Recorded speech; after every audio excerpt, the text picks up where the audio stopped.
आगे बढ़ेंगे। केंद्रीय मंत्री गजेंद्र सिंह शेखावत का बयान सामने आया। उन्होंने कहा है कि मेरे चरित्र पर बेवजह कीचड़ उछाला गया है। सीएम ने मेरे और मेरे परिवार का घोटाले में नाम लिया। मेरा और मेरे परिवार का नाम कहीं भी नहीं है। मेरा और मेरे परिवार का सोसाइटी से कोई जुड़ाव नहीं है। उसमें हुए घोटाले में मेरा नाम जोड़कर प्रस्तुत किया गया। सिर्फ राजनीति लाभ के लिए वे मेरे चरित्र हनन का प्रयास कर रहे हैं। इसीलिए आज मैंने मानहानि का दावा किया है। जोधपुर लोकसभा चुनाव में बेटे की हुई करारी हार की खींच मुख्यमंत्री निकाल रहे हैं।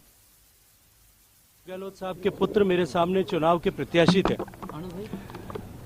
अपने पुत्र की अपने ही होम टर्फ पर हार से उपजी खींच के चलते निरंतर बेतुके बयान देकर के मुख्यमंत्री मेरे चरित्र पर कीचड़ उछाल करके मेरा राजनीतिक दृष्टिकोण से नुकसान करने की चेष्टा कर रहे हैं।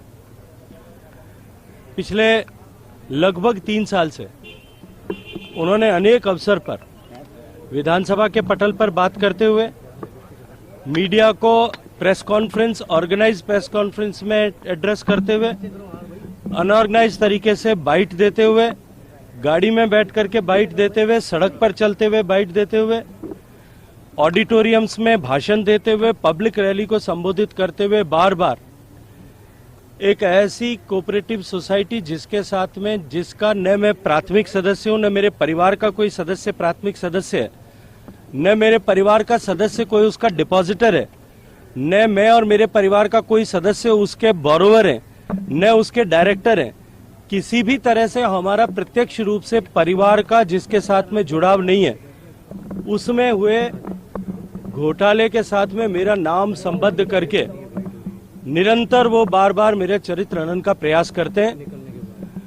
अब तो पराकाष्ठा इस स्तर तक पहुंच चुकी है कि उन्होंने जोधपुर में अभी हाल ही में 19 फरवरी को मीडिया से चर्चा करते हुए मुझे अभियुक्त करार दिया है।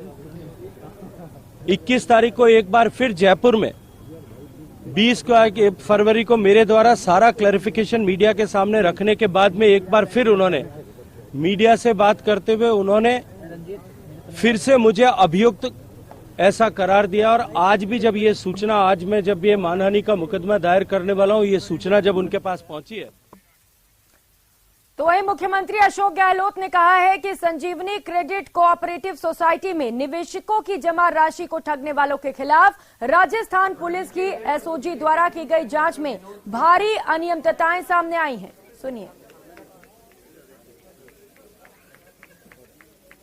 तो हम तो स्वागत करेंगे, क्योंकि इसी बहाने कम से कम केस आगे बढ़ेगा, भला होगा उन गरीबों का जो चर्चा में नहीं थे। अब कम से कम 2 लाख लोग या 1.5 लाख लोग जो भी हैं, उनका पैसा डूब गया है। किसी का 1 करोड़ के 50 लाख 25 लाख डूब गया है। वो पैसा कहाँ गया है? इथोपिया में गया है। यहाँ पे गबन हुआ है। कई लोग जेल में बैठे हुए, उनके खुद के लोग जेल में बैठे हुए हैं। वो खुद मुलजिम है।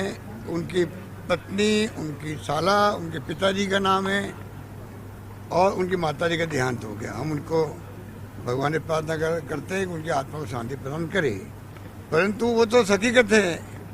ये आज तक जबान नहीं खोली इन्होंने। आज ये केंद्रीय मंत्री बने हैं, इनको शर्म आनी चाहिए थी कि मैं मंत्री बनने के बाद में मेरी जिम्मेदारी बढ़ जाती है तो मैं आगे बढ़ करके सबको बुलाऊं, बातचीत करूं। और जयपुर से